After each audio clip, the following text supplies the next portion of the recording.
This isn't how I did math when I was in school. Why does it have to be so complicated? Every time a parent or grown up has this complaint, I have to take a big, deep breath. In today's episode, we're going to be addressing how to talk to parents about quote unquote new math. Let's get started. Welcome to Solving for the Undefined podcast.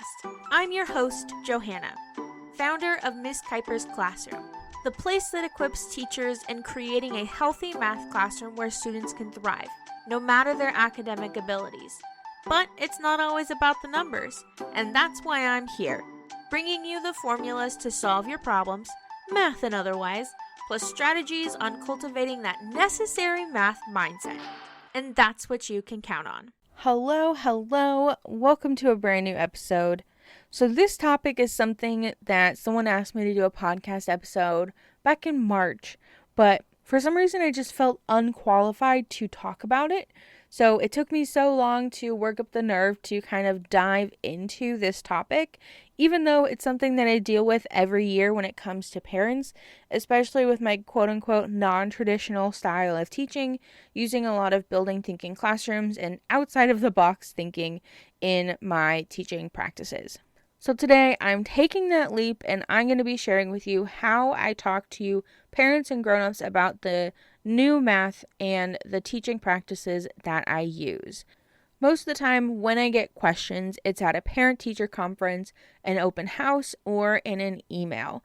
And when it's an email, I have more freedom to kind of think about the question and then respond. But when it's a parent-teacher conference or an open house, you don't have ample time to think about it and then respond.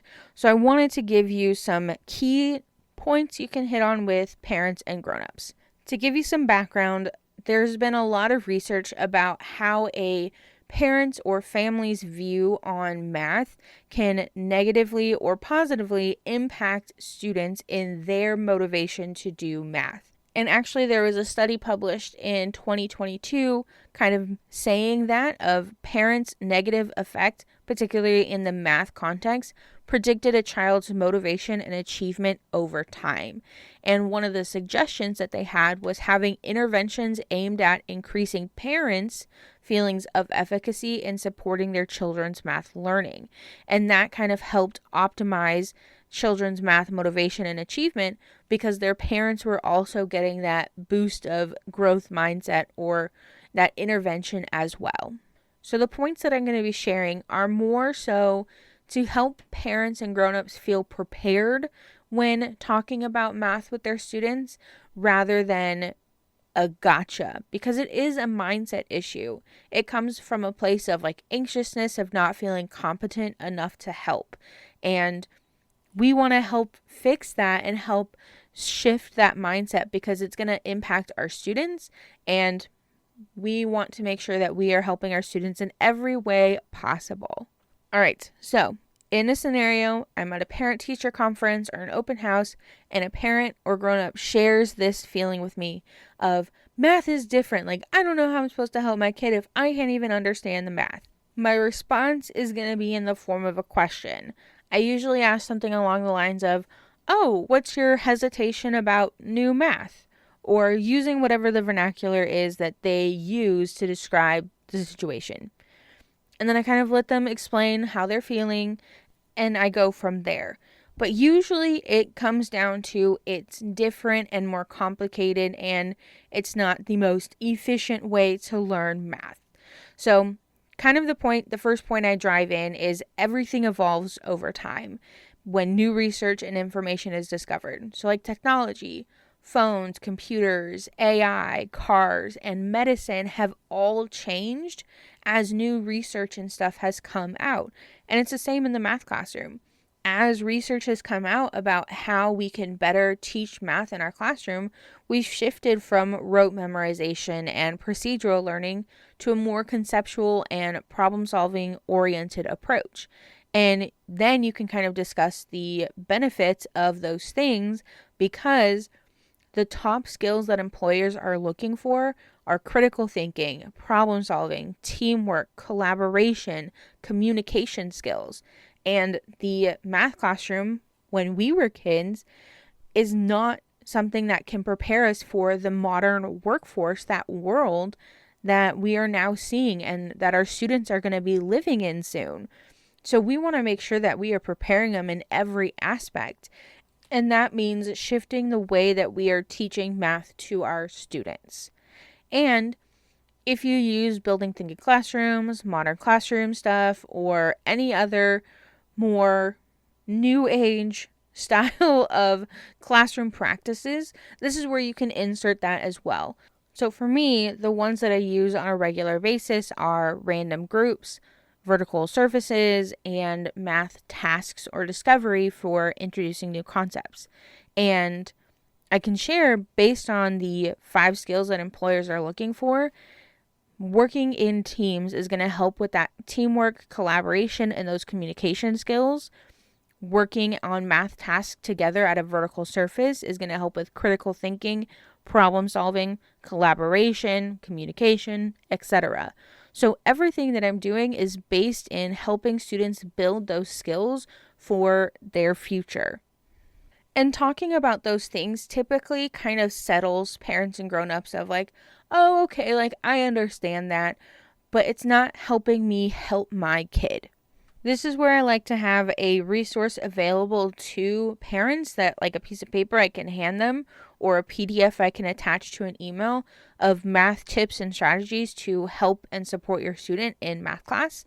And it just has like strategies, prompting questions, resources that you can use to help you help them.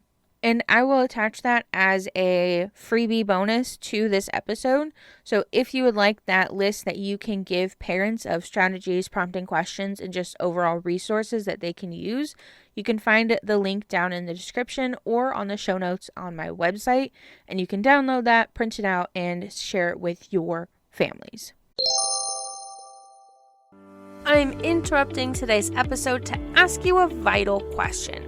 Do you have the tools in your classroom for student success? Well, wonder no more, because I have a way for you to check your work. My new guide, 7 Math Teacher Must-Haves for Student Success, has the top 7 items you need in your classroom.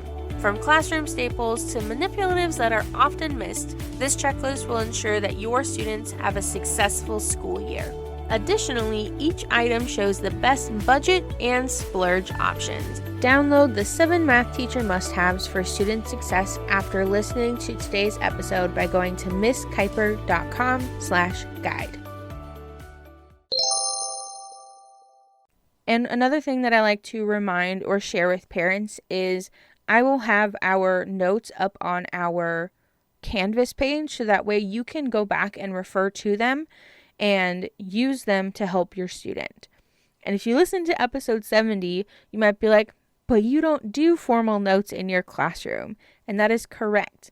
But I make my own notes to put on the website for students who are absent, who weren't there for the discovery activity, and to help parents and grown-ups be able to help their own kids.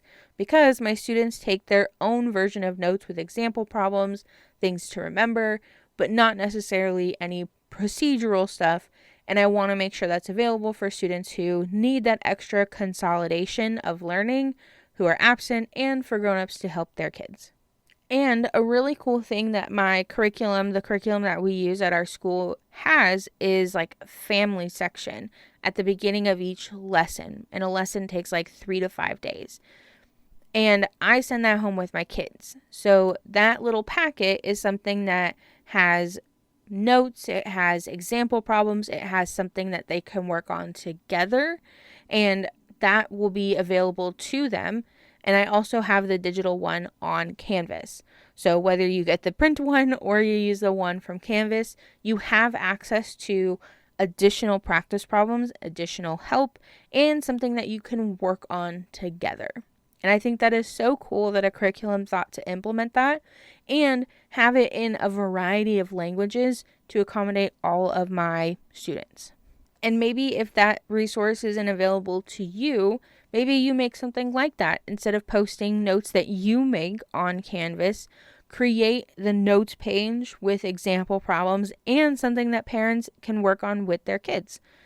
I think that would be a really cool resource to kind of help integrate parent involvement back into the classroom, because I feel like a lot of times at the middle school level, at least in my experience, I don't always have super great parent involvement.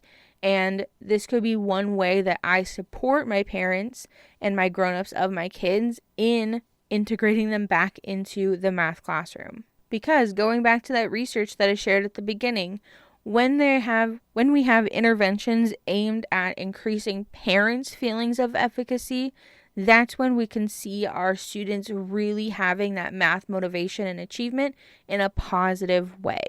And so I want to support that, and that's one way that I intervene or have an intervention for my parents.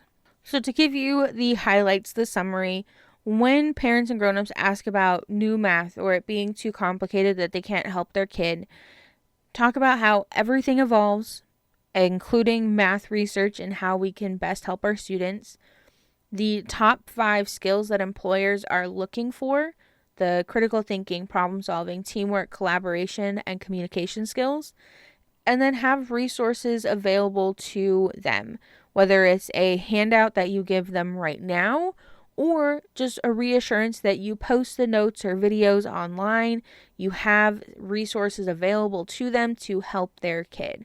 And I think that'll help kind of alleviate that anxiety piece of, I just want to help my kid and I can't. And I think that would be very helpful to have address those things and have resources available to them. So if you have questions about that, feel free to reach out. I know today is a shorter episode, but you're having a parent-teacher conference or an open house, you don't have a lot of time to sit down and chat. So those are my quick tips on how to help talk to parents about your quote-unquote new math. And with that, I'll calc you later. Thank you so much for tuning into today's episode. To find all the links and resources to things talked about in this episode, head on over to MissKuipersClassroom.com and click on podcast.